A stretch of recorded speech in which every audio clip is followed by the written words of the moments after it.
The expectations to the road to health. I thought that even though we're just right on this third session, to really address this, because this is going to be something that shows up, and this is something that can sabotage your progression or your road to achieving health, which are the expectations, what we think is going to happen. This is usually what we think is going to happen.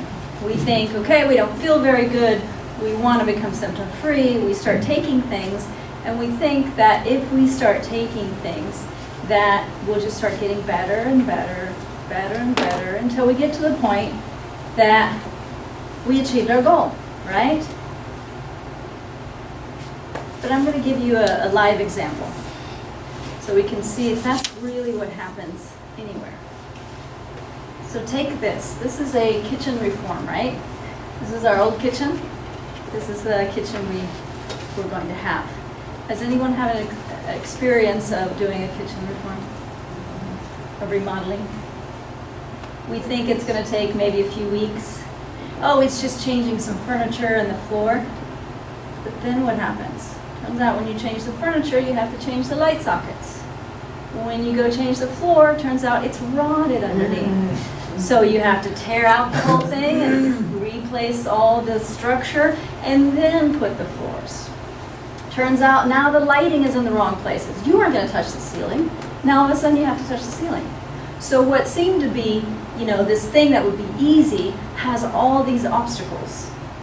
And then during the whole process of the journey, you think, oh, I'll just contain this into my kitchen, I'll just close the kitchen. We'll just have, dinner in the living room, that'll be fine. But it turns out that you have plates in the hallway. You lost the forks, who knows when. So you're eating with plastic forks. And there's dust in your bed from the construction site that's downstairs, right? So what we thought was a progression, this becomes its reality, right? We think it's just going to be subtle every day, it's going to be better, we're going to love it, and this is our kitchen reform. Well, this is the same thing that happens on our journey to health, especially when you're using things more subtle, like diet, like detoxing, like working on the stress and working on past issues, working on things that trigger you. We think, oh, I'll just start taking this, I'll just stop taking this gluten or stop, and it seemed to get better, and then for some reason it's off. And then what happens is we get here and we think, oh, I'm worse, and so we quit, right? Or we think, oh, this isn't working, I have to try something else.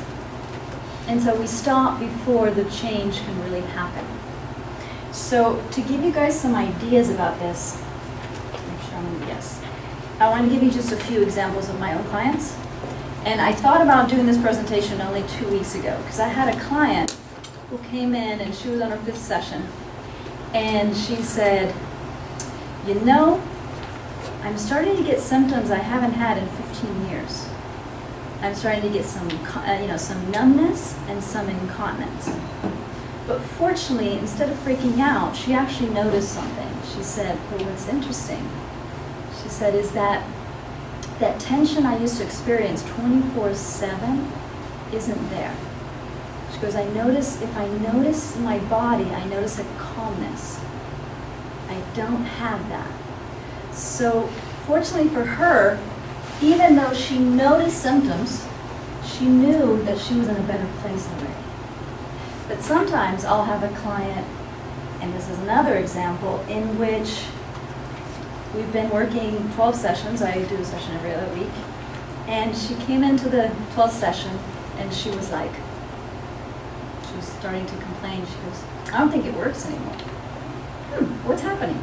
Well, she goes, the first 4 months, there was a gradual shift. After every session, I got a little stronger. I was feeling a little balanced. She goes, but in the last 2 months, I haven't noticed anything.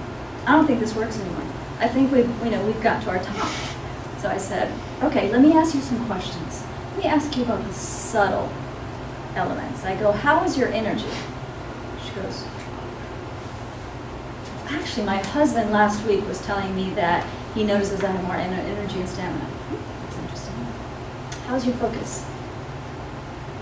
Well, I'm organizing, we're moving to another house, and actually I've been pretty good at, keeping things on track.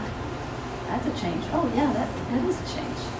And I said, well, how about mentally? Any changes? And so she's like, yeah, maybe we'll say no more often.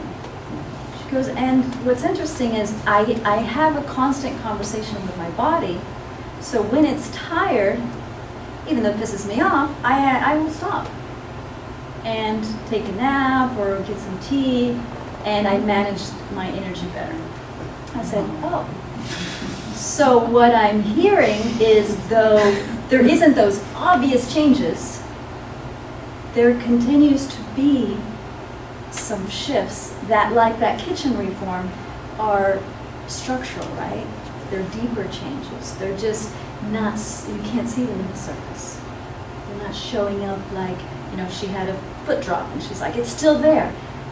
Yes, and a third example, another client, also, my clients are very open with me, so they're allowed to complain. So 6 months in, another client came and said, I'm really not happy. Okay? Because we've been working for 6 months, and that symptom that drives me crazy, it's still there. Every day I wake up and it's a little better, and then by the end of the day, it's right there. Because I am so tired of that. He goes, this doesn't work. He goes, I want to recommend your work, but it's not working for me. So fortunately with him,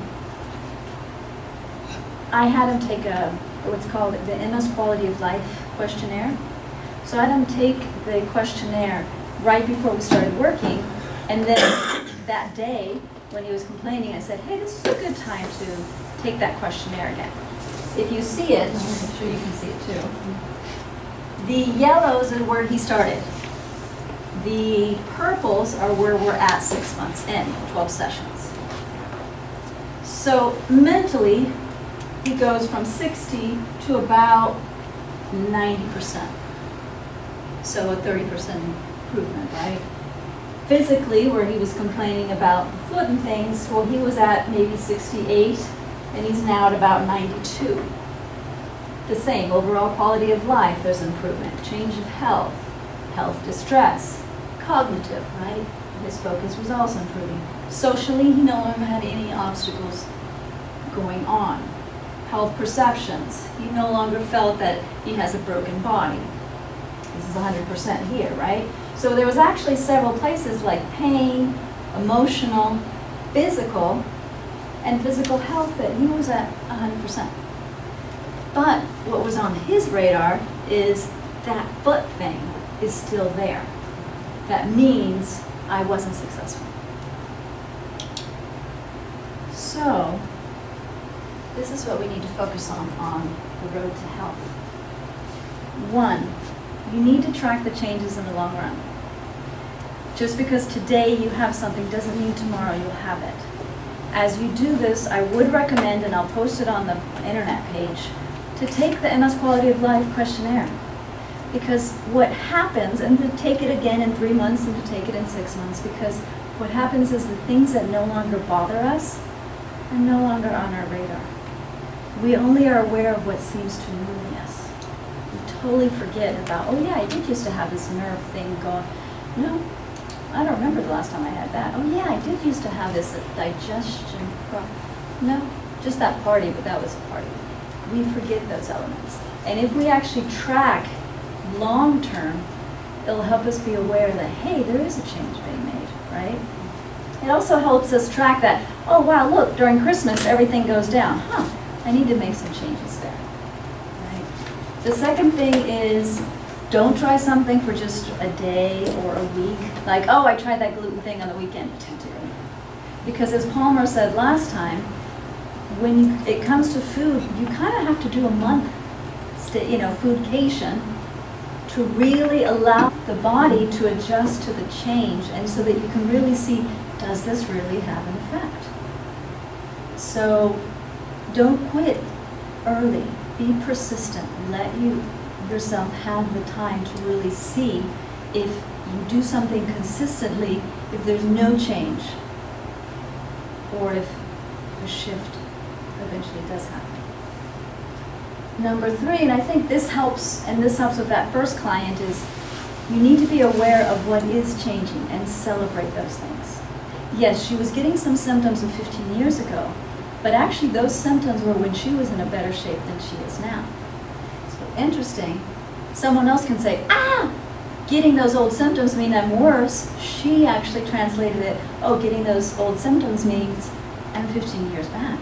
I'm in a better place. So celebrate any change, become aware of it, because we tend to forget the improvements and just focus on that one symptom. One thing about that is the body usually tends to keep one on just to kind of keep you on track. Because if you don't have any symptoms, you tend to forget. We don't have, the habit of taking care of ourselves, but we have that one annoying symptom that one's going to keep us on track. So just kind of make friends with it because it's going to stay put. And the last one, kind of in the same thing, and like the kitchen. I'll have clients saying, I'm going to work with you all summer, and then I'll be good. But in September, I'll be ready to go. Or, this will just take 1 year of occasionally coming to see you and everything will be done. Give yourself plenty of time. Right? And manage the expectations as well. Like my client who has that one symptom. A lot of us say, okay, healing means all this will go away, I won't have any symptoms, I'll be perfect, I'll be right back to where it was, perfect, and maybe something stays. That doesn't mean you're not healed. That might mean that just that physical aspect is like a scar in the history. But it doesn't mean you're not actually in a much better place and no longer having any kind of inflammation in your body.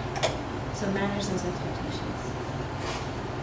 And again, when it comes to using drugs or when it comes to using dietary, physical, mental, the pace is different. The changes are different. A medication will switch off and switch on something. It's much more immediate. When you're using food, when you're using physical, the body needs to catch up with the change. So that takes a long process. Any questions? I have a question. What's the source of the quality of life questionnaire? Where did that come from? That came from UCLA. That's actually used a lot now in research because they realize that if they just use symptoms as markers, maybe this symptom goes away, but if the client or the patient has major depression caused by the medication, that's not quality of life. The symptom is actually better than solution. Right? And how old is that questionnaire? I think it's from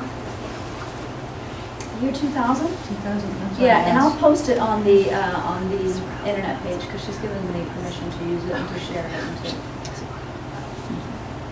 All right.